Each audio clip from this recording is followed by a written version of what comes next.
कि इनका ये लाडली लक्ष्मी आरती उतार के इनका स्वागत करें। आरती उतारिए।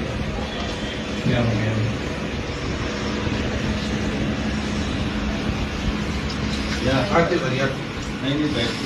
नहीं आरती उतारिए। नहीं आप सहायता आप कर रहे हैं। नहीं आप आपकी आरती नहीं आप कारणीय मैं आपका शुक्रगुजार हूँ। मुझे नहीं आप पहनाइए इनको माला पहनाइए। देखिए इनको माला पहनाइए आप। नहीं आप मेरा हाथ में पकड़िए। नहीं मैं आपका स्वागत कर रहा हूँ। पूरे प्रदेशवासी जो आप इसके माध्यम से देख रहे हैं, केवल कानून की किताब में सीआरपीसी में लिखा है कि अगर कोई संज्ञेय अपराध की सूचना मिलती है तो एफआईआर में तब्दील होनी चाहिए। लेकिन ये चूंकि सिटी कोतवाली थाना की पुलिस है, महिला से एड़ी रगड़वाने के बाद यानी लाडली लक्ष्मी से एड़ी रगड़वाने के बाद 26 दिन बाद मामला कायम होता है। और दूसरी बात, 408 के अपराधी को 4 महीने बीत जाने के बावजूद भी जब गिरफ्तार करने की बारी आती है तो ये कहते हैं कि मामला की विवेचना करनी पड़ेगी।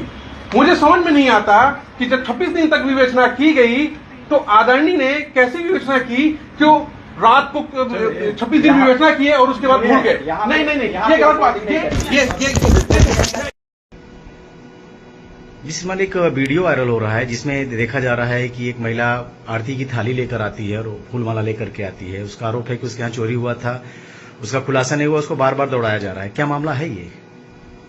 एक मामला 28 जनवरी 2024 को पूर्व टीआई जी थे, उनके कार्यकाल में कायम किया गया था, जिसमें आरोप था कि इनके जो दुकान है ज्वेलरी की, तो उसमें 2 नौकर काम करते थे।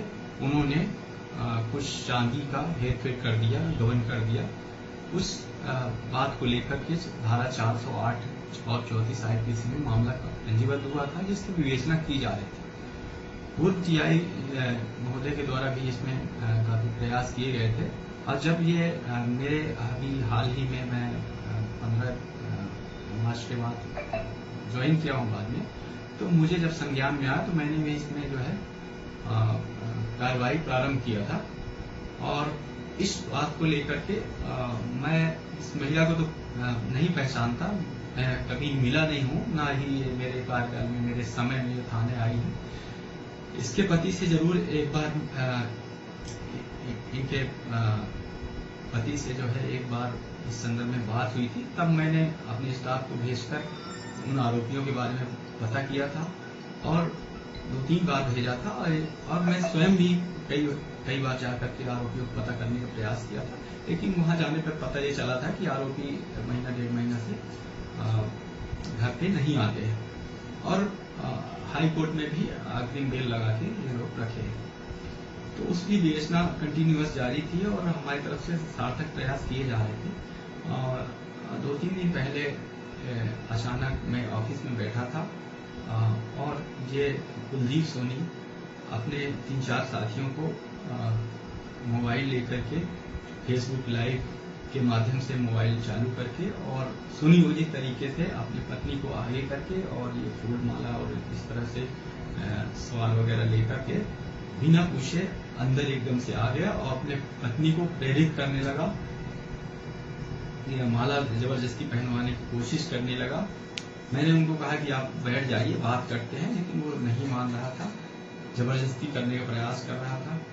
और कुल मिला के उसने मतलब मेरे सरकारी कार्य में बाधा उत्पन्न कर रहा था और मुझे अपमानित करने का प्रयास कर रहा था। और इसी मामले को लेकर अभी 8 तारीख को माननीय हाई कोर्ट में जो है ये बहस हुई थी, जिसके दौरान हमारे शास्त्रीय वक्ता के द्वारा इस वीडियो को माननीय न्यायालय के समक्ष प्रस्तुत किया गया था, जिसके बारे में माननीय न्यायालय ने टिप्पणी किया है कि ये जो अपराधी का थाने में व्यवहार था, यह अनुचित था, गलत